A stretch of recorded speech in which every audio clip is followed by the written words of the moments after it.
Hi, I'm Becca Otis from Five Lines Pottery in Indianapolis, Indiana. And I'm Ryan Durbin from RD Ceramics, located in Southgate, Kentucky. And welcome to Wheel Talk.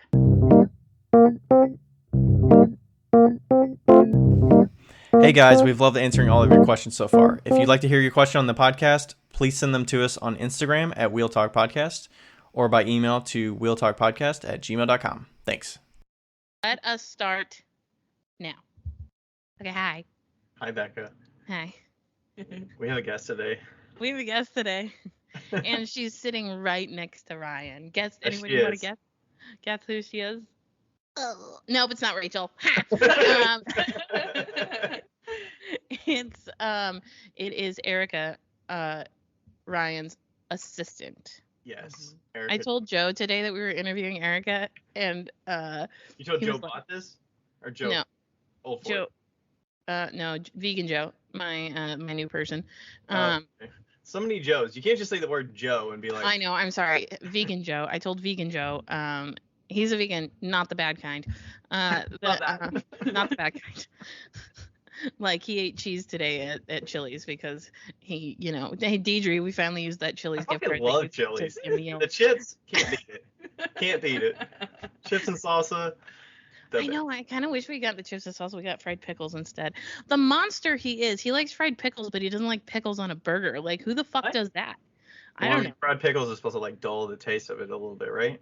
I don't know. Still very dilly. I mean, it's very salty. It's and very dilly. Sure Anyway, I told him that we were interviewing Erica, and he was like, Ryan has an assistant? And my I was family like, says that a lot. Like, I think I don't like volunteer that information, but like if Rachel says something, they'll be like, I didn't. And it's like it's like my siblings, right? Yeah. Our siblings, and they're like, what? He has an assistant? Like, I barely even know he does pottery. Like, I know. I told him, I was like, he does $70,000 in pottery in a year. Like, yeah. I need help. So anyway, tell us a little bit about you. Tell us your full name, your favorite color, and how old you are, and all the things. Okay, so we'll start with my full name. My full name is Erica Irene Kilroy. I'm glad I didn't get that wrong. That pieces together your Instagram name. Yeah, okay. That's my Instagram handle. Anyway, so my favorite color it fluctuates between yellow, orange, and peach. You are welcome here. Thank you very much. What about in the scale of speedball underglaze colors? Oh, let's see here. I will say I'm a big fan of that melon that we just pulled out of the kiln the other day. Isn't it funny? Wow. Isn't it funny that how like when you always have like a warm color, like favorite color, like my favorite color is like an orangey yellow, like. Isn't it funny how always an underglaze color is like a fucking green yellow? It's like never an actual warm color. Yeah. Anyway, the weird thing is like I've never been a warm color person my entire life. I started being a warm color person probably like 5 to 6 years ago. I used to be a cool color person, but I don't know, something within me changed. Or if there's some personality things with that. That might be it. I don't know. Yeah. Going through life. So yeah, who knows? Maybe I'll be a neutral color person at one point in my life. Please don't. Yeah, I know, right? Isn't that kind of sad? So I'm 27 years old. Okay. And I don't know what things qualify for things, but I will say that I was thinking about this after Ryan told me that you guys were going to interview me. I have been severely overestimating how much time I've actually been doing pottery. And by severely, I mean like saying that I've been in it at least a year. I haven't even had my 1-year anniversary of starting in pottery yet. It'll be in August. That'll be when I first took my first class. Oh my God, we can have a party. Our 3-year anniversary and your 1-year anniversary. Oh my God. I love that. Let's do it. Mm-hmm. So how did you start in clay, or like what brought you to like have that interest? Surprise, surprise, I have a friend who convinced me to try it.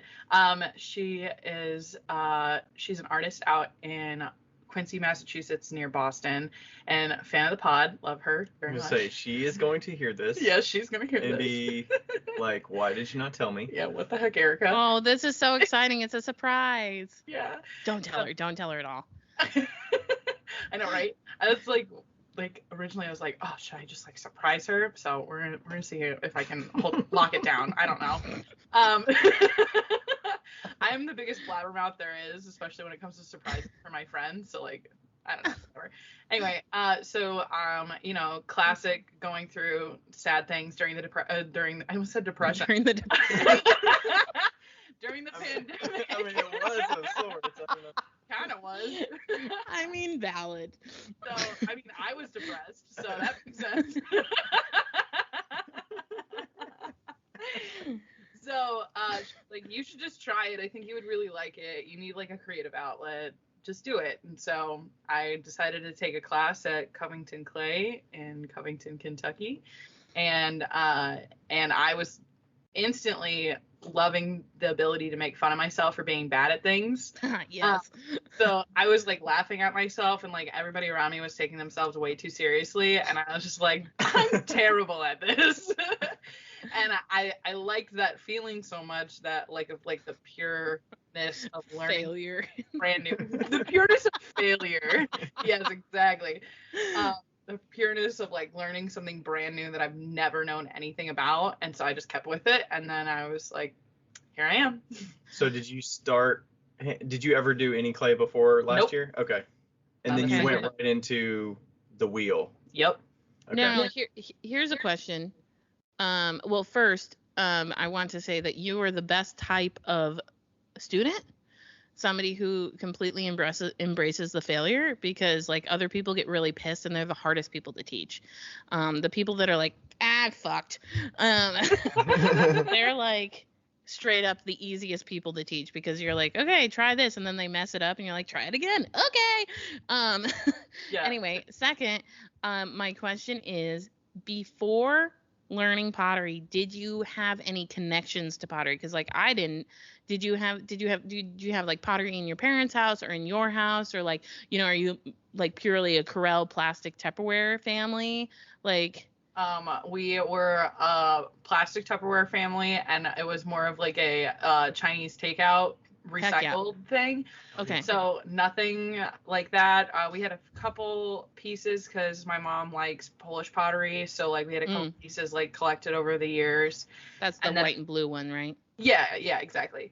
And then like it was just like a couple random pieces here and there, but nothing that like was homemade or something that like was strikingly from a ceramics artist. Right. And it's not like you would go to like an arts fair and be like, I'm gonna buy a mug today. Yeah, no, if I go to an art fair, it's because like we're looking at like wall art, or we were looking for like jewelry or something. It was like something that wasn't like related to this. That's cool. I like that. I like a whole new perspective. That's great. Yeah, definitely opens my eyes to this whole community. Every time I learn something new, I'm like, wow, I'm so ignorant to everything. And even people that have been in it for like a decade, like I'm still like, wow, people can spend so much time doing something that is like, I'm never going to do that, or never even going to touch that, because I just don't interest, or it's like you feel so behind if you like dip your toe in. Like, I'm never going to do slip casting. Never done decals, but it's like some people just go ape shit with decals, and I'm like, whoa. Yeah. P.S. Rebecca and Chris are walking in right now, so if you hear things, that's who it is.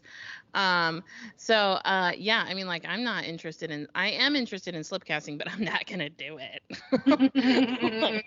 And so, you know, there's definitely, it's such a vast thing. Yeah. So tell us about what you do for Ryan.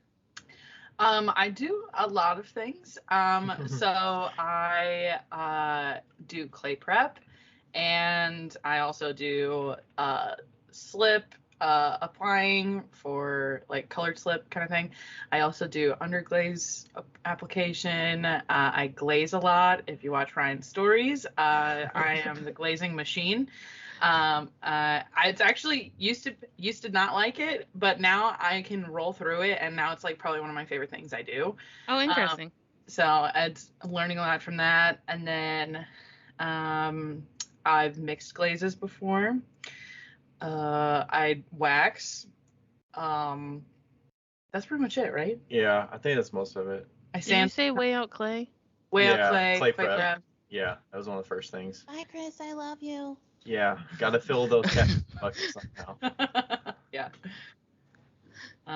Yeah, that's pretty much it. It definitely fills the time. I feel like you always have a lot of stuff for me to do when I get here. Sometimes I'm getting a little desperate and I'm like, oh, it's like the day before you come or something, and I'm like, do I have enough for her to work on? And then I'm like, I can figure something out. Because some stuff I just put on the back burner and I'm like, that's not important right now. We'll wait on that. You've also thrown for me a little bit too. I have, but it wasn't good because I had taken 3 months off of throwing on the wheel, and so it was the first time I'd thrown in 3 months, and I was like, don't look at me. Like, you're not even allowed to look at me. I'm sorry. You have to leave. Well, plus you hadn't thrown standing up before either, so that was like an adjustment. Yeah, that was brand new, and then the 3 months of like finally coming off of that. So yeah, so she threw some like test cups so we can try out a wider range of underglazes on some smaller pieces, because I'm not just gonna try out brand new colors on bottles and potentially ruin bottles. So yeah, I'm like, hey Erica, why don't you throw some little cups? We're gonna use them for tests. Don't feel like old, and I can carve them, and then you should sell those cups for $4,000. Oh yeah, my work is that quality. So.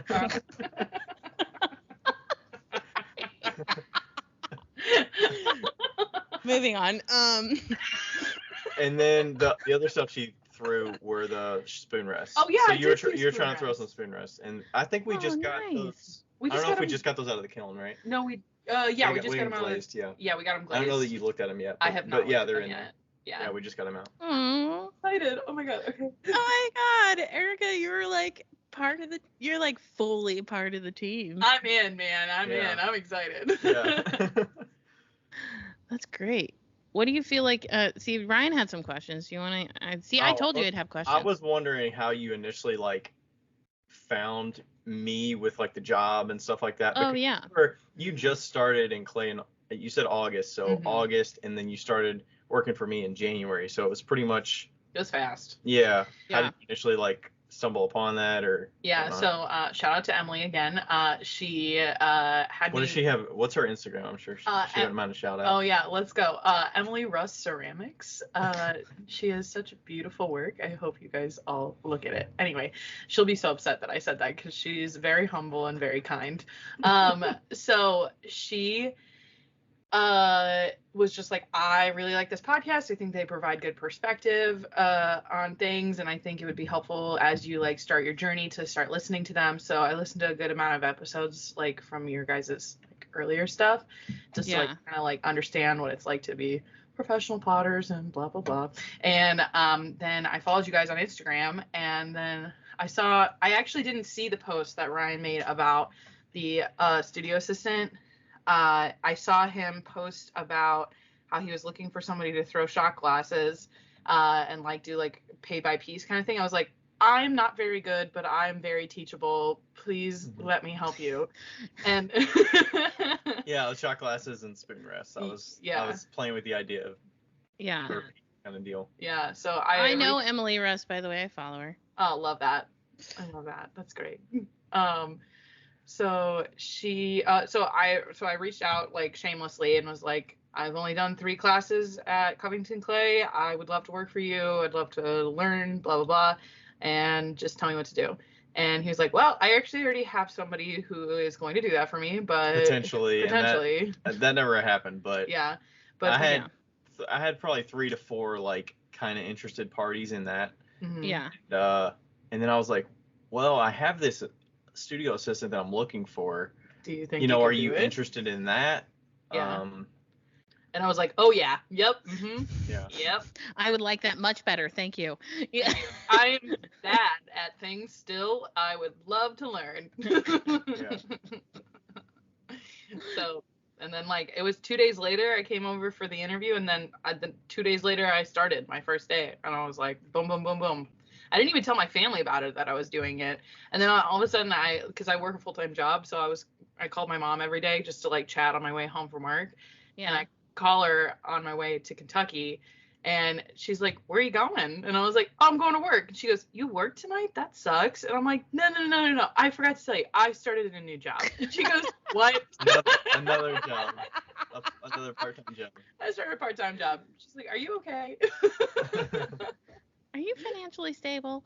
That's hilarious. I don't tell my mom things until like 3 years after they happen. Classic. I started calling my mom every day, like during the pandemic, because like, you know, I was just like bored and I wanted to talk to somebody. So I would just call her and be like, hey, what are you doing? She's okay with that? Yeah, she's cool with it. I love my mom. I'm very lucky. Oh my God, you are lucky. Like, Is she I retired? think Yeah. Okay. me and my mom both would be like, I don't have anything to talk to you about today. I'm sorry. I can't. Like, sorry, do you need something? Yeah. There are days where I feel like we're just like, oh, okay, good checking in, goodbye. Like, I'm busy, I gotta go. But there's like a lot of days where I'm just like, oh, well, I had this for lunch. I think you would really like it. And then sometimes she's like, oh, I talked to your brother or your sister today. Here's what's going on. Oh, your aunts are doing this, blah, blah, blah. And so like we just kind of like spill a little tea back and forth, and then I go home and that's it. It's great. I love that.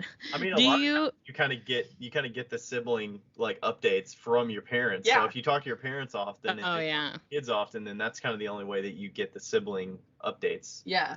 Because I don't Yeah. I don't talk to my parents on a regular basis generally. Rachel talks to her parents Yeah. more, but like if you're not talking directly with your siblings, then that's kind of how you get some. Also, I'm fully aware Yeah, that yeah, how bonkers it is that I talk to my mom every day. Like, fully aware of that. I understand. I have that. friends that had done that too. I know, but that's still a little excessive. But I love it. It is. So it's fair. Yeah. No, for sure. I'm on an every 2-week call basis usually. If I call my mom is really good about like updating me on what's happening with my sister and sometimes my brother, but I keep in touch with my brother. And my dad is 67 and he's going on 85, and he is like, I just called him for Father's Day, and I'm just laughing at the fact that I've heard the exact same story the last 4 times that I've called him. Nice. Like about the exact same thing. Nice. Love that. That's funny. Yeah, and so I'm like, yep. Yeah, Awesome. thanks, Dad. I love you so much. You don't even stop him and say, yeah, you told me this last week. No, that would hurt his feelings. I don't want to do that. He's so sweet. Depends on who it is. Sometimes I'll be like, yeah, you told me about that and that, and I just Yeah. kind of summarize it in like a sentence or two, and they'll be like, oh, okay. Oh, you do know about this. Yeah. Yeah. Even if I say, "Oh, right, that you told me about that," he'll still go on. Doesn't matter. I guess it's your parents. It's a little Yeah. kind of let it go. Yeah. I'll tell you later. Anyway. Okay. So, do you feel like Okay, this is great because have you continued to take classes or did you stop taking classes? I was taking a break every other session off because Okay. I had a lot of things like in my personal life with work and friends and like Right. events for like marriages and stuff like that.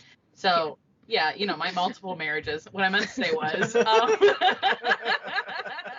like my friends getting married. There we go. How about that? Yes. So I was taking like every other session off, which was okay until this most recent session where the studio was closed for an extra couple weeks because he wanted to take like some time off himself. And I realized like that really threw off my practice schedule and like how familiar like the muscle memory I have with it. So I've just decided that I'm just going to keep up every single session now. So I actually technically just ended my previous session. We finished our glazing and everything last week. And this week is my first week in this next section. Cool. It's like one right after another now. Cool. Do you feel like, in comparison, what do you feel like you gain from your classes versus what you gain from working from Ryan? Did that question make sense? Like, yeah. That okay. makes sense. I think it's if Ryan were to tell me that I need to throw for him, I'd be extremely intimidated. Right. So like I was really intimidated even just to glaze at first because I was thinking of pieces that people are gonna buy, like blah blah blah.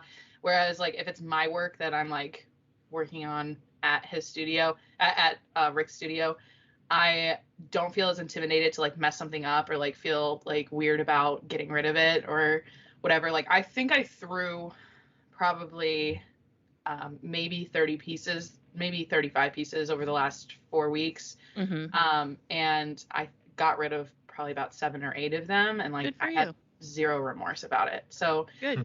Whereas this guy, he has like it feels like no like reclaim, and it makes me upset because I'm like, I reclaim a lot of my pots right now, and I know that's just because like it's gonna come with time, but like I'm not embarrassed about it because everybody pugs their clay and like everybody like redoes everything, whatever. So I feel like that is good. Plus I have 24/7 access to the studio that I'm taking classes out of. So like, that's fantastic. Yeah, if I can't sleep, I'll go in and like do some random stuff. Yeah, that studio is great for that. I used to take classes back when I was in college during the summer session there, because Rick owns the building and he runs the studio and he teaches everything. So he might have assistants now or interns or whatnot that helps with some of the work, but I think he's the only teacher, right? He still is. He's the teacher, yeah. Yeah, and then the studio is great. Like you have your own pin code to get in the building. You can get in the building. There's probably cameras to make sure. Yeah, you can work whenever, and it's like it's kind of an intimate studio, and it's chill to work there after hours. And yeah, and like he has like a lot of different like random tools that like he has like an extruder and like some other stuff, and like it's just it's good exposure for me to like practice with. So I decided to use an extruder on my handles for my mugs this time. I'm very happy with that. And then wait, hold. Yep. Round handles, flat handles. What are we doing? Little combination of both. So I because I'm still testing the waters on some things. I just want you to know that round handles are never the right answer. That's fair. Okay.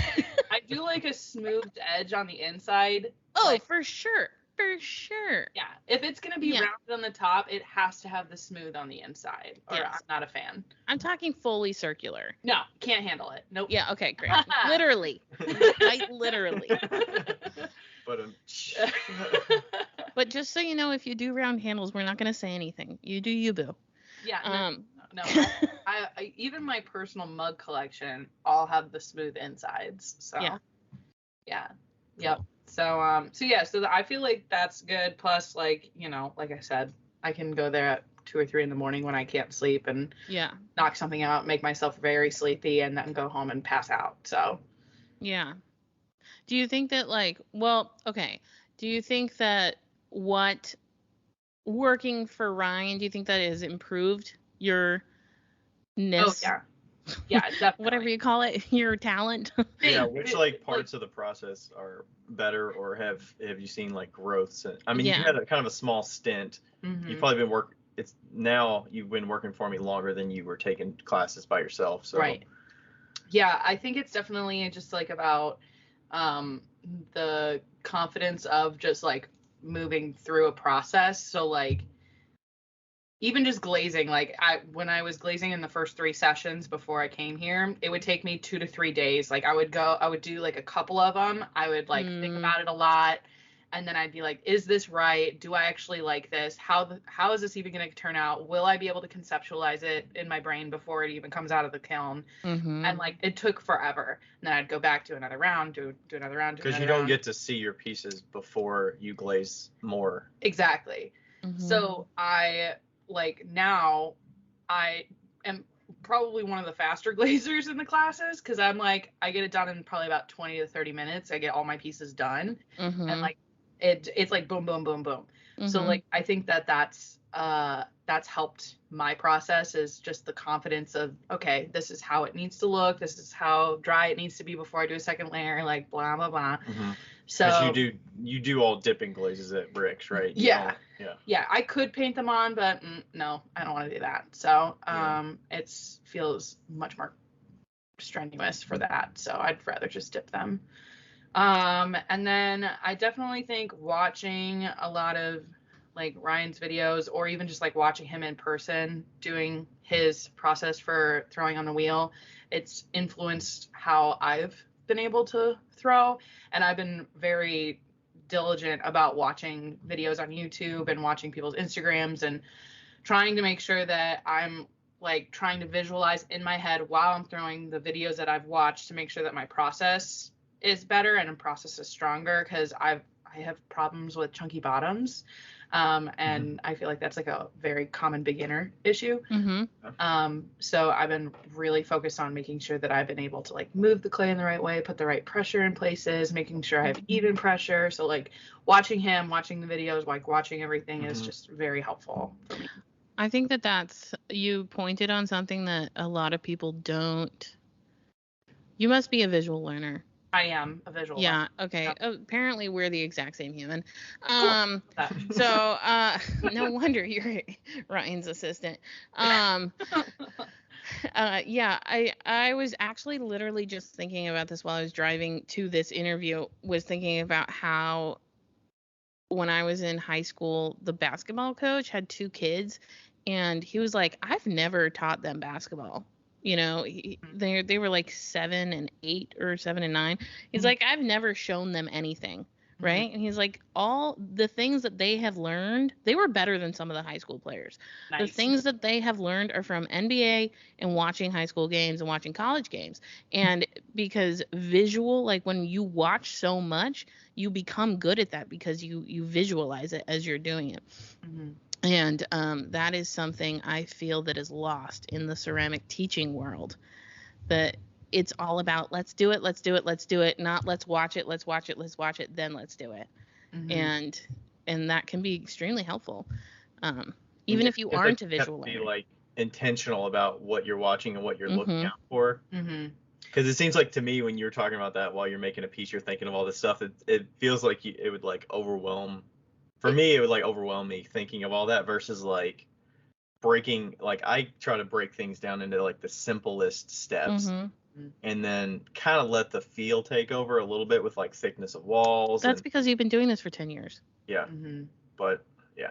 Yeah, I definitely like if you could like broadcast what's happening in my brain when every single time I'm throwing a piece, the exact same montage happens, unless I find a new clip that is applicable to something that I was struggling with. Yeah. So like it starts off with like I can visualize seeing Rick at his wheel telling me about like how to center the clay, and then a cut to another video in my brain that shows me the specific hand placement that works best for my hands, and like cut to another one that shows me how to open, cut to another one that it's like if you could broadcast what's happening in my brain, it's like a montage of all of these things that I thought would work best for me, and like what resonated with me while I've been trying to figure out what works.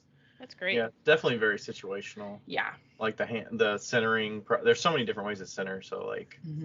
Like I coned up and down at when he taught me. I had never done that before. I'd seen it online, but I was like, I can't do that. And then he was like, okay, cone up and down. I was like, oh no. Luckily, it's like a half pound of clay, so it wasn't hopefully too bad.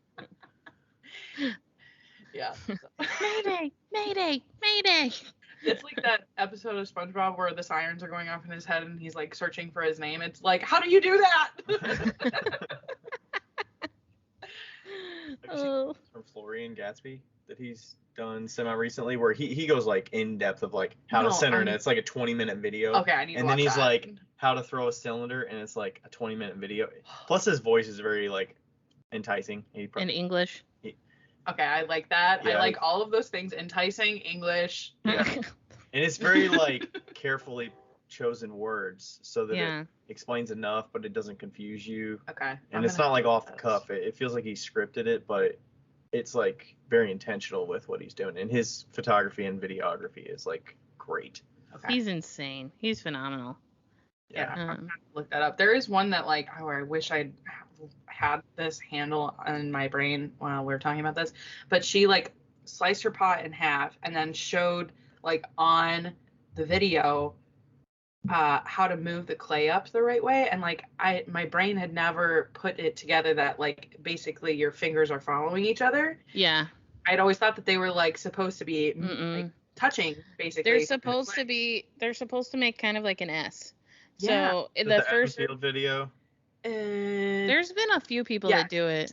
I think that's it. But It might have been the this is Adam it. Field one where he. Yep, this is it. He cut it in half and then he puts his. Yeah, because Yeah. like it shows like how much gets moved up versus the other side that didn't get it taken care of. It's like a whole entire inch that he's able to pull up just from showing this movement with his fingers. And I'm like, this makes so much more sense. Right. Yeah. And like, you're correct. It's something that's not taught, and I'll tell you why. I'll tell you why that's not taught as much is because when teachers teach, typically they're not production. So they don't do production pieces like Adam Fields does production. And but when a teacher who owns a studio teaches, they're not typically a production style potter, and they're never taught how to get the most out of their first pull. So the first pull is technically called the first pull is a crab pull, and the second pull is technically called an S pull. Well, that's what I learned it as. I'm sure there's different words, but they're all the same process, where the crab pull is a compression pull and the S pull is a height pull. So the compression pull is compressing your clay up while you're getting still height, and then that S pull should get the rest of your height, so you should get all of your height in 2 pulls. And that S pull is super aggressive, and that's why you have to, and then like your fingers actually do kind of make an S when they're going up. As you follow it, and you can like see it as you're like, as it's pulling up, it like goes like this. Yeah, like it goes shoot. Yeah, so it's like, how do I do the S pull, right? Yeah. So and that's something that's not really taught as much, because a lot of people, that's a quick pull, and a lot of people teach compression pulls, multiple compression pulls all the way up, instead of teaching an aggressive height pull. Yeah. So. Yeah, I always get a little iffy whenever I see videos of it. I'm like, you could push so much harder on that clay to get that clay up, and it just seems like they're like grazing on the outside, and it's like, yeah, that's where you have to do 4+ pulls to get it to the height you want. Yeah, that's also why a lot of people, when they're throwing big, they like waste all of their clay because they're not being aggressive enough with the height on their, like, when they have a thick wall and stuff. Okay. Not that I'm like super great at throwing big, but when I throw a pound, like when I throw 5 pounds of clay, it's gonna be at least like 4.75 pounds of clay after it, whereas some people, when you throw big before you get good, your 5 pounds of clay turns into 3 pounds of clay because you lost so much of the clay just from trying to get your fucking piece high. You lose it, or you trim off. Or you trim it off, or remove the weight, or remove the thickness. Yeah, I haven't thrown bigger than 2 pounds yet. You shouldn't, not yet. And I don't even like that. Like, I did it because I was just like, I gotta try it, and then I was like, wow, this sucks. What'd you throw that was 2 pounds? Was it? It was a bowl. I threw a bowl. I got rid of it. Didn't like it. Yeah.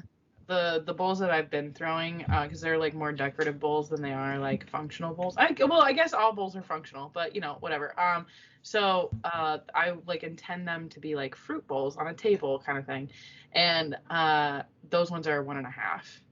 Nice. Even then, I'm still trimming away a lot, and it's just I know I'm removing a lot versus utilizing all of it. So. Yeah, and I mean, like, you're not even a year in, like, you shouldn't, and I think this because you seem very realistic with your expectations, but you shouldn't be there yet. Oh, Yeah, like, you're not gonna be a professional potter a year, you know, and to think that you are is foolish. Yeah. Oof. Yeah. I know I'm like not there, and it'll be a long time before I like feel like I'll be there. So yeah. What are your goals, like, with with making stuff for Ryan? Like, do you have any goals within that you guys have talked about, or that you just have secretly that you're gonna spill the beans on, or do you have like like we haven't personally talked about goals for Erica in the studio. I think I try to test the waters a little bit with, like, hey, would you like to try this, or maybe I can pull you in on this one thing and see what you think. Yeah, that from my standpoint, are there things in the studio that you see or that you would have interest in learning more about? I definitely have already like gotten all the benchmarks that I like set for myself when I first started out. It was like, I'm gonna watch him pull handles. I'm gonna like watch him throw off the hump, because I've never seen that before. And then I was like, okay, I want to see like the sgraffito stuff. I want to see glazing processes. Like I was like, I had like this mental checklist that I was like, okay, I have to like talk about the expectations that I have for myself and like what I want to hear, or like what I want to see, and hopefully I said them all right. Okay, great. Yeah. So I am very forward when I talk to people about like my goals for myself and like what's going on. I haven't set any real new ones recently, because I feel like I just my own personal goals is just kind of honing in on some of the things that I've learned and making sure I'm refining them, and like making sure I'm doing a good job at those things before I learn a new skill, and like before I continue on with that process. Because like I also don't want him to feel pressured to like have somebody who sucks at throwing be like, I'm gonna throw a bunch of pieces for you. But like I would never ask that either, because like I have a lot to learn about that still. So yeah. And I think it's kind of a situational thing. It's like, because from my perspective, I have to prioritize what I need for the business as well as what I can give you for time that will fill up so that you can continue to keep working, right? Because I ultimately want you to be able to come here twice a week for 4 hours and like continue working. Instead of like, okay, I'm not confident in you doing this thing, or like if I would have been weary about you mixing glazes. But it's kind of like a dip your toe in, mix glazes for the first time. I'm just going to come behind you and like check and just make sure, like, let me know how you're doing it, just so I can say like yay or nay, or here's what we need to improve. And then I get more confident in you, and then hopefully you get more confidence in yourself of like the process. Like you were saying that the glazing was kind of overwhelming or challenging at first. Yeah, it was, or intimidating. Intimidating for sure, because like I like didn't want to have like pieces that you expected to sell be messed up, and I'm like, oh man, I'm responsible for that. But we've had some like issues with some glaze combinations, but it's kind of a teaching moment as well as like you can kind of remember, especially like because we had a couple pieces recently that like we had layers of, like one was like a first color and then we had a second color of a dip on top, and like those were like good for me to learn about, okay, well maybe we'll troubleshoot it by waiting a day in between, or like maybe we'll try this, or maybe we'll do this, and like those were not intimidating for me. If those were to happen in the first month of me working for you, I would probably be like very upset with myself. Oh, like you wouldn't have wanted to glaze anymore? Yeah, I would have been like, if you would have sorry, saw those never pieces again. come out? Yeah, no, I would have been like, okay, try anything else. So yeah. I mean, I feel like I don't really give too much of a shit if something comes out like crap, because I'm like, I make so many. Maybe that's part of it, that I make so many that I'm like, it's okay that you mess up a few, because that's part of the process. Yeah. And I'd rather you mess up some of my pieces than mess up some of your own pieces when you have 30 pieces to make to work from. Yeah. At your own studio. Yeah, when we mess up at work, Savannah always goes, well, we are human. And you can't expect anything less. Process, who trimmed it wrong, or who who glazed it wrong. It's like we still take responsibility for the mistakes that we make, but it's like, but we're human. Like, you are a human being and you are allowed to mess up, and we expect you to mess up. And if you didn't mess up, we'd be like, what the fuck is wrong with you? Yeah. Like, are you okay? Yeah. It's not like we're doing baseball here and you're failing 70% of the time and you're amazing, right? Yeah. It's like you can mess up here and there and it's not gonna, hurt anything. And that's why, like, I think early on when we were doing some glazing and whatnot, I think I was getting you used to the shot glasses and things like that, where it's like, those are low effort, low issue. Who cares if you mess those up? And then you scale it up. You're like, okay, you know how that glaze combination works. You know how it gets applied so that it comes out a certain way. And then you scale it up and you do mugs or you do bowls, because, the mugs, you had to figure out how to pour the glaze out from the inside efficiently so that it didn't like roll over, or, the bigger pieces. That's something I definitely have improved upon in the last 3 months. I mean, we've been doing this since January, so it's been a lot longer than that. But like specifically, I've noticed like in the last 3 months, like it hit a benchmark at that point, and then all of a sudden, like now I'm like, wow, I can do this. Like it feels so good. I'm like so excited about it. That like aha moment where Yeah. it's just like, oh, I fucking get it. Yeah, like this makes sense. Like, oh, I know how to roll the piece to make sure it comes out the right way. Yeah. Oh man, what was wrong with me? Like, come on, Erica. You're human. Yeah, exactly. Human. Or it's like, oh, what are we doing today? Okay, we're glazing. Rather than like, oh, we're glazing today? What are we glazing? And now you're like, what are we glazing? What are we glazing? Yeah. What combos are we doing? Yeah. And then you're like, how do I want to plan out so that I do it efficiently and we can get through as many and get a lot finished so you can fill the kiln or whatever? Mm-hmm. Yeah. So are you, I know that you were the one that asked the question about what we would do if we went back to school. I think we just answered that in the most. I just listened to it today. Okay. Yeah. Yeah. So, so this is good. Yeah, it's good like timing that we have the person that asked the question on the podcast. Are you considering going back to school? What, you work for McDonald's corporate right now? I actually work for a McDonald's franchisee. So, okay. Quick sidebar, shout out to the company I work for. I love them very much. Not only because they have been wonderful in developing me, but also because they're my family. Surprise, surprise. So my uncle and cousins, well, my uncle is retired now, but my cousins now, they own 17 McDonald's in the greater Cincinnati area.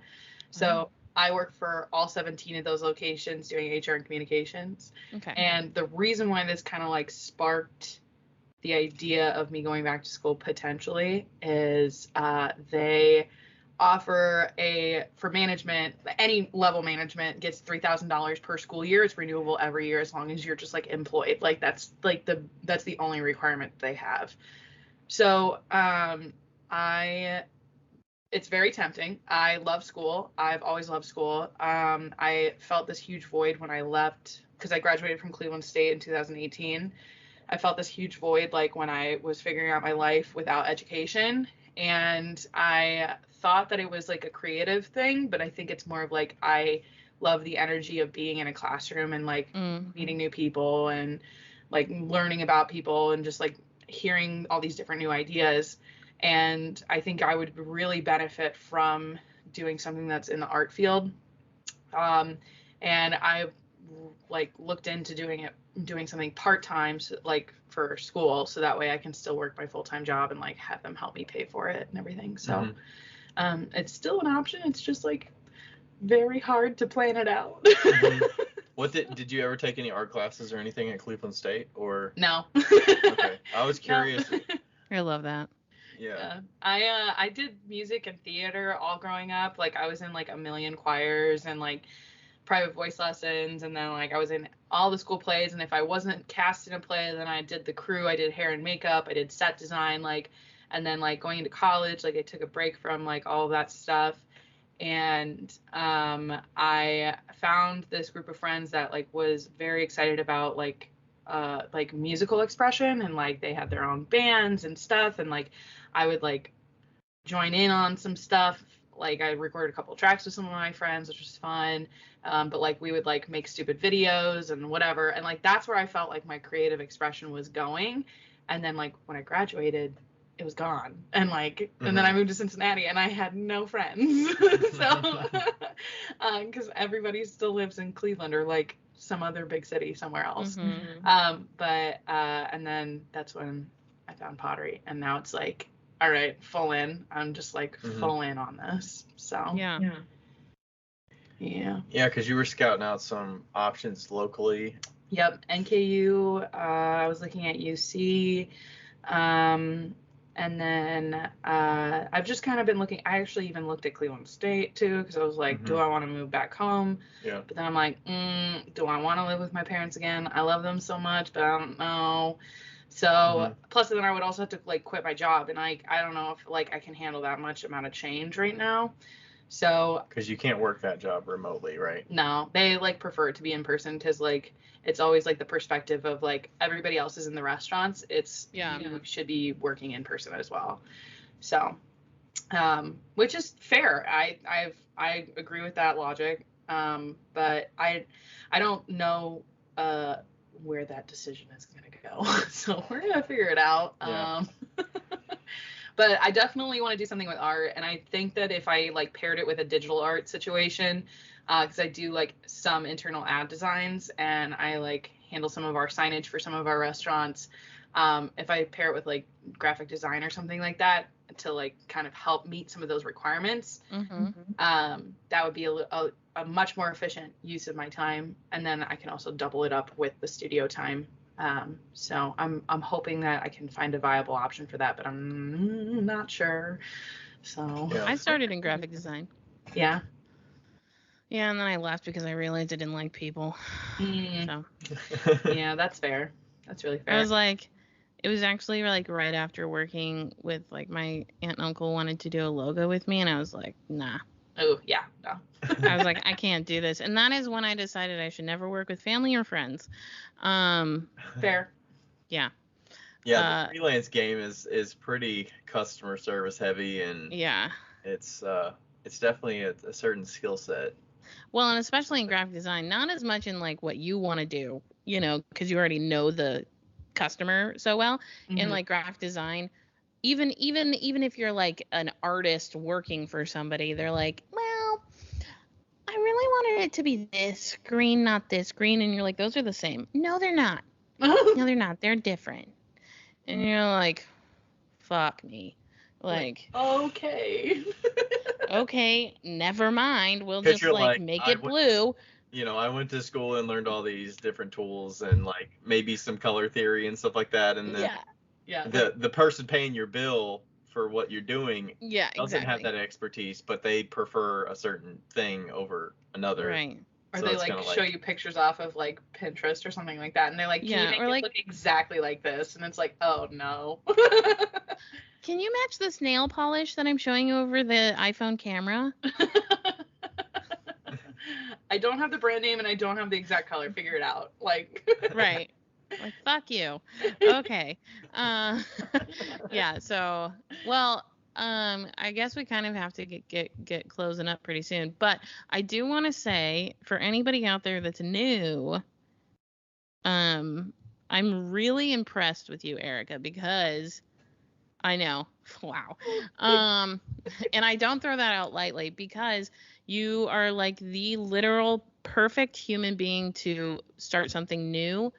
The fact that you're able and willing to fail is huge, and it shows a lot of wisdom on your part. So whoever's listening to this that's new, I hope you listen to it maybe twice, because that is what you said in a lot of these things about how you are aware that you won't be good, that you're aware of your timeline. That's huge, and that will give you a lot of success in your future. So oh, thanks. Yeah.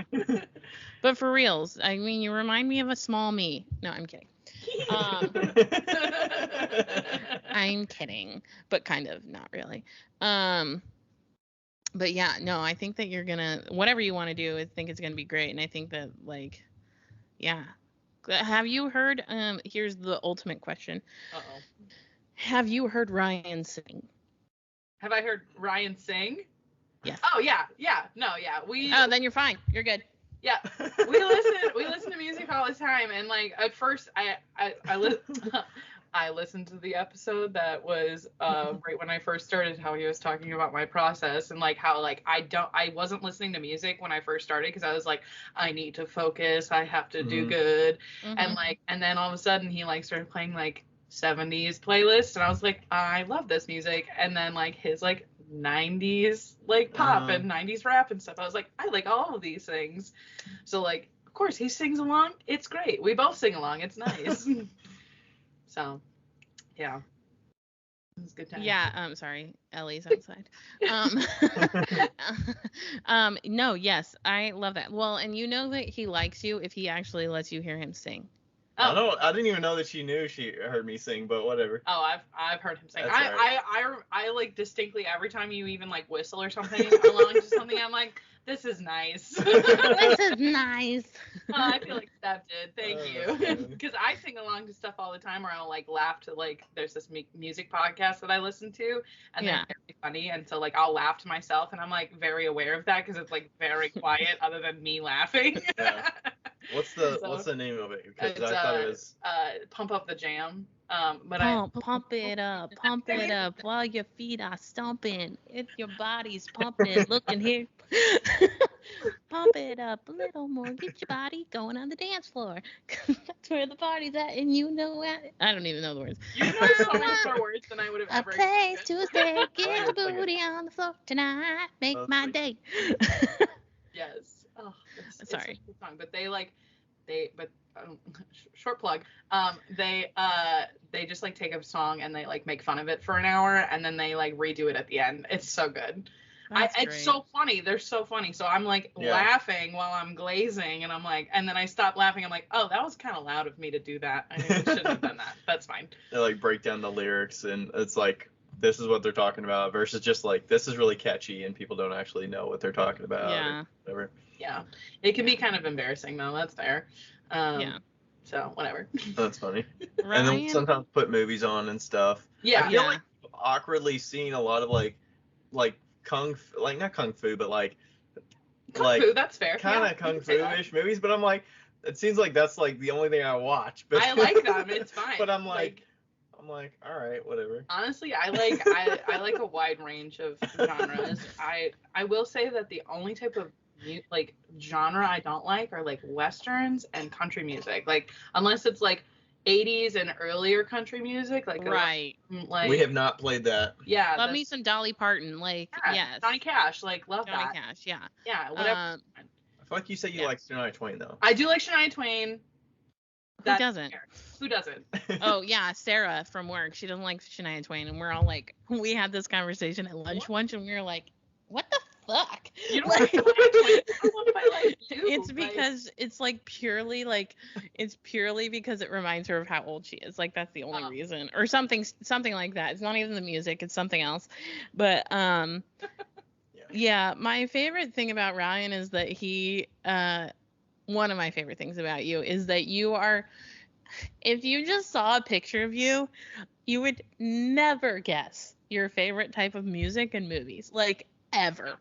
It's so fucking out of left field. It is I don't think that out of left field. I feel like I'm like right down the middle. Like no, you're not. Well, you kind of like ease me into it a little bit because like we watched that one where it's like those like high school rugby players or college rugby players like crash onto a mountain and they like eat each other. What was that one called? It's called? called Alive. Okay, that one. I love survival movies. We watched that one, and then like the next week we watched. Is it called Three Little Ninjas or Three Ninjas? Three Ninjas. And I, like fucking love that movie. I feel like he was easing me into it, and I was like, 90s classic. This is that was great. like my childhood right there. Like I'm not mad about it because like my favorite movie growing up was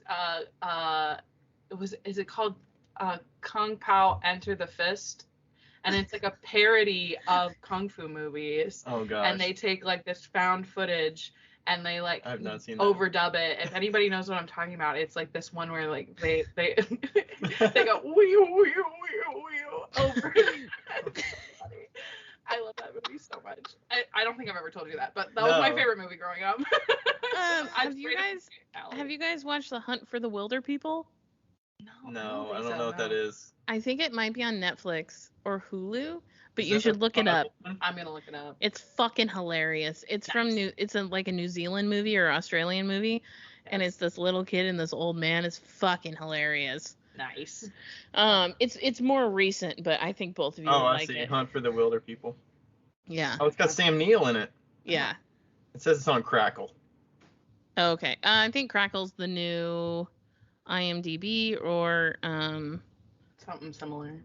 It's free. There's a new name for IMDb. I think it's called Freevee, not Crackle. Yeah. Freevee. But... Yeah, Freevee, whatever. Bad branding, whatever. Oh, no, wilderness movie we need to watch. The Edge. Oh, okay. The Edge. It's got Anthony Hopkins and Alec Baldwin. Oh, how could you not watch that? Wow. It's so good. So good. I also really like C and D grade horror films from the 80s. Like I like Troll 2. That's like one of my favorite movies. And then Poultrygeist and like kind of the killer tomatoes. Wait, is it called Poultry Guys? Yeah, or like not Poltergeist. Not Poltergeist. It's Poultry. Poultry because it's based in a chicken shop. I think you just mispronounced. No. Let me tell you. I also like Toxic Avenger. They're also remaking Toxic Avenger. If anybody knows what that's about. Oh my god. What was that movie that they did one in the 50s and then they did one recently and these like people, these like aliens come out from pods that God, it was so bad and so amazing. Not like Mars Attacks or something like. No, it's good though. I've never seen that. It wasn't Mars Attacks. It's like this weird alien that like grows and then it eats the people and then it releases them from these pods as like aliens or something. I'll figure it out. It doesn't sound like a really popular movie. No, and they did one in like 2010 maybe again, but it had a different it was like an abbreviated name of the War of the Worlds. No, not War of the Worlds. But like I my very first job was at a production studio and we did like lower level Christian documentaries and Christian style documentaries, and I got like a vast movie knowledge, just everything from them, and it was so great. We used to have movie nights once a month and we watched like old fucking terrible great movies. And oh gosh, good. Oh, I love that. Man, that's who introduced me to MASH. That's who introduced me to Charlie Chaplin. That's who introduced me to modern furniture. Like, yes. Nice. Yeah. When I was a kid, my brother worked at Hollywood Video, TV rental place or movie rental place, and they would get like, you know, a few days before it released, they would get it for a day or so, and I would like secretly like have a list, and I would give him movies that I wanted him to bring home for me to watch. That's so nice. Yeah, I wish I would have worked at a movie store. That would have been fun. That would have been fun. Yeah. Oof. Yeah. And one thing I wanted to mention about when Erica was initially talking to us about the job was like, the thing I liked was your flexibility, your ability to like say, I don't know all this. I'm like newer in here, but I'm willing to like learn it. I think that's a great quality in somebody like who help out in the studio, as well as like, you know, your communication is on point. Like you let me know if something's come up, or, you know, scheduling wise, you're like, hey, this is coming up. You know, I can rely on you to either text me back if something comes up, or, you know, stuff like that. I think it's just, it makes it much more easy for my busy day to day, where it's like, okay, I can count on Erica's going to be here. She's going to show up. She's going to be here, you know, for 4 hours, and you know, if I've got it's going to be fine.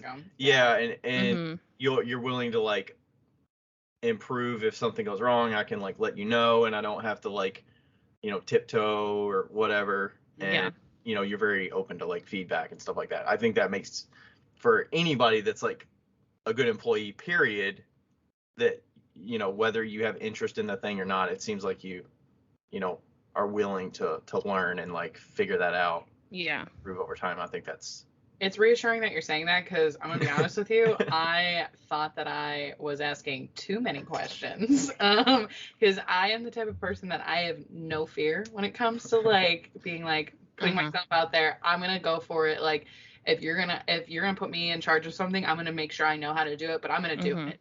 And so like I ask a lot of questions still to this day, but I know that you know that I used to ask questions like every 5 minutes. I'd be like, so this ?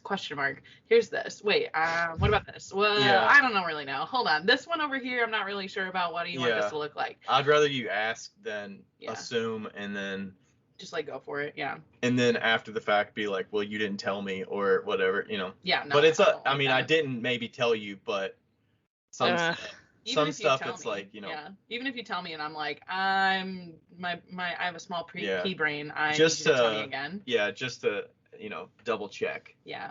Yeah. I'm gonna go out on a limb and say that an assuming employee is probably it's just fucking terrible, honestly. Somebody that assumes all the time, unless they actually know all the rules of something, that can make and break your business if you have an employee that assumes. Yeah, Yeah. I am not afraid of asking questions, and like thankfully I really thought for a while I was like, man, I'm probably annoying him with all these questions I've got, but I'm like, No. I don't really care. I mean, like I don't really care. You need to the know timing these works things. well because you do work quote unquote like 9 to 5. So Mhm. Yeah. you coming here on a 6 to 10, which is, it's kind of tough for some people because you're working in the evening, you basically don't have a break for that day. Yeah. We are in the past, I've had assistants where they work during the day while I'm working, Mhm. and they kind of work solo because they can work on their own. And I thought I would not enjoy having an assistant at the same time that I actually have studio time, but it's not bad because you're independent enough that you can ask questions or whatever. We can chat. Plus, you're more outgoing than some of my past assistants, so it's like it's not breaking my flow, Mm-hmm. And then I'm I able to prepped him actually. for you. What'd you say? I prepped him for you. Nice. Thanks. Love No that. problem. Appreciate that. Yeah. Because I don't know. I was thinking like like how people work in community studios and stuff. I feel like I would be overwhelmed with too many things going on where I can't focus enough to like get work done. Mhm. Mhm. But like while you're here, we can do things together or like glaze together, or I can work in having a wall between us. You can glaze and I can work in the studio if I need to. Right. So I can do computer work or whatever. Mhm. And you can ask questions if you need me and stuff like that. So Yeah, for sure. I figured out the movie. It's called Invasion of the Body Snatchers. Oh, I have heard of that. I think I've seen the original one. I don't think I've seen the new one. I haven't seen the new one, but the original one is on point. I love the old one. Point. Yeah. And then there was a couple. I feel like there were some Twilight episodes, Twilight Zone episodes. I love Twilight Zone. Yeah, Twilight Zone, so good. And but there was. Oh, and also I really like Mystery Science Theater 3000. I was just gonna ask you if you like that show. Oh, love that show, so good. So like that's where like I've seen a lot of those movies, like the older ones. Yeah, they have like a new Mystery Science Theater 3000. Did we watch it, Ryan, or was it with somebody else? I did not watch that. No, I watched it with Therese and Brandon. It's not good. It is not good. I kind of like it, but I don't like the most recent season. I do like the one of the hosts. He's from this content creation thing called The Nerdist, and Chris Hardwick. No, it's not Chris Hardwick. It's Jonah. I can't remember his last name, but he's like one of the main guys. He actually is the guy that like sort of hosts Mystery Science Theater 3000 nowadays. Oh. I saw them when they came and did a live show. Pretty good. I thought it was pretty good.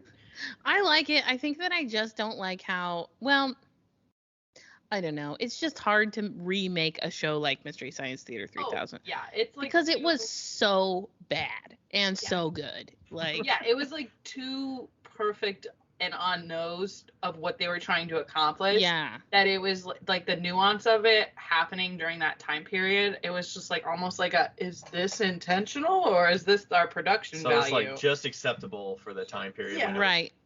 Whereas now, like, oh, this is supposed to be bad. Okay. Yeah, it's like the Monty Python of the internet era. Yeah. Like exactly. Pretty much. Nice. Yeah. Okay, we should probably go so you can get ready. I had one last question. Okay, I'm ready. So you did your first show recently. Yes, I did. How did that go, and what were your takeaways, positive, negative? What was the show first? Okay, the show was the spring sale at Queen City Clay. My goal was to sell one piece, and I sold 16, I think. Oh shit, that's 1,600% over.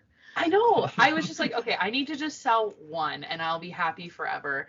But thankfully, I had a lot of people who came in from my work. It was so cute. It was some of my managers who had heard about the show, and they're like, we wanted to buy one of your pieces. I'm like, guys, thank you. Oh, that's so cute. And then I had a couple random people who I'd never met before in my life, and they were like, this is really nice. Can I buy this from you? I'm like, yeah, you sure? It's not very good, but sure.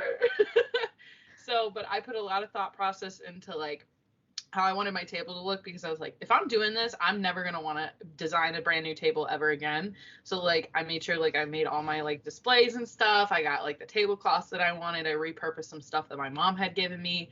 So like that, I liked that process a lot. And then I definitely think I could have priced my stuff a little higher because Nah, it's fine. yeah, they weren't very good. So I was like, okay, $5 for the small piece, 10 for the middle like weight pieces, and then like 15 for the bigger pieces. That was like the highest I went was 15. I think that's totally okay. You're in the first year. You're paying your costs of doing your classes. Studio. Yeah. You know, like selling your shit for dirt cheap when you're beginning is like part of the fun, honestly. Mhm. Yeah. Yeah. Yeah, so I got all those things sold. I have a few pieces left over, but I'm confident that if I were to ever do another sale, I'd probably still sell them. I did keep the pieces that I like really love, Mm-hmm. and like I kept also my very first piece that I ever made. I like had no Good. intention of selling it because I was just like, this is like the worst piece ever out of my entire collection, but I'm like, I have to keep it because I like want to. I hear from Yeah. everybody. You want to see how your work progresses through time. So, Krista, she does Krista Bermea jewelry. She does glass. She always says keep your first and keep your worst, or keep your first and keep your best. Okay, yeah. First, worst, and best. I think first, worst, and best. Well, luckily my first is my worst, so Yes. that already takes care of two. Typically, those are the same, and then best. Yeah. Like, yeah.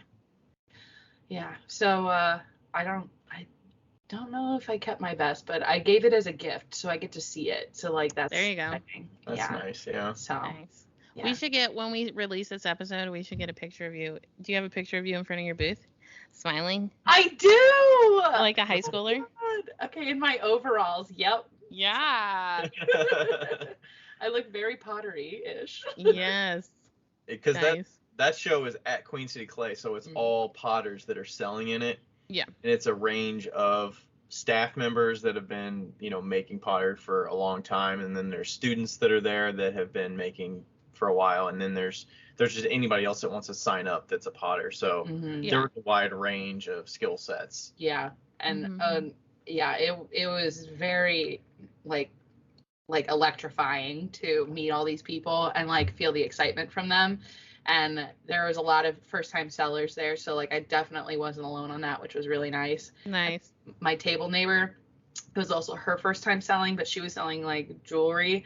I bought a pair of earrings from her. They're so pretty. Her name is Susan. I don't know what her handle is, so I can't even shout her out. I'm sorry, Susan. But yeah, we traded pieces, so that was fun. So like she picked out a piece for me, and I picked out a pair of earrings, and like it was so great. So it was really nice, like getting to know all these people, and everybody's just so nice in this community, and it makes it so much easier to feel like I'm still in the beginning stages because it's very accepting. So I really appreciate that a lot. Good. So, Yeah. Heck yeah. Yep. All right, so if anybody wants to find you on Instagram or wherever, where should they look? So I'm not extremely active in posting. I'm an Instagram story fiend. So I do like posting on my stories all the time. It's very non-committal. That's why I like it. Agreed. Yep. So, but my Instagram handle for my personal account is Erica_Irene_K. So ERICA_IRENE_K. And then I also have a cooking Instagram. I don't go on there very often anymore, but I'm trying to be very committed to getting back into it. And that is Close Enough Kilroy. So there you go. Oh, look at these cute little vases you made. _enough_Kilroy. Yes, yeah. And it's a picture of me drinking a beer as my profile picture. So Yep. Bunch of food. Yeah, it's a lot of food. Yeah. I Yes. _enough_Kilroy. There I am. Photo of John Cena. Oh yeah. It's Guy Fieri. With a Flavortown apron. Oh, that's great. On Triple D. Oh my god. So I originally started it because like I was being stupid on my Snapchat and sending my friends cooking videos, and they're like, just make an Instagram. I'm like, okay. So we can choose when we want to see it. Exactly. So it's very non-committal for them. I just made Indian food last night. I put a lot of food on my Instagram, and I just made Indian food last night. And I was texting Amruta, who's our friend, and she was at the back backyard Oh craft show. yeah. And I'm like, do I blend up all the spices? What do I do? Blah, blah, blah, blah. Help me. Help me. Do I blend the cinnamon? Yeah, it turned out okay. There was too much ginger, but that's okay. I thought I'd never say that ever in my life, but I did. Yeah. Okay. Well, thank you. Yeah, thanks, Erica. Thanks, guys. This was so great. exciting. We should come on again and just shoot the shit. Okay, I'd love that. Yeah. Yay! We'll talk about bad movies forever. Yes. Oh my God. Yes, we can have a bad movie podcast episode. I'm ready. I feel like the nice guy with Jackie Chan. Oh my God. Okay, Terrible. we could go on forever about that. We can't talk about it. We didn't even finish it. So. We didn't. Oh my gosh, I Broke love on it. the Bronx though. That was good. I like it. It was pretty good. I like me some chicken. It's all right. I don't know. This is the library special. A little bit of dubbing issues, but no, I watched that. They should have a streaming. They should have a streaming platform that is just B, C, and D movies. Like, I fully agree. and call it Movies 3000. Yes.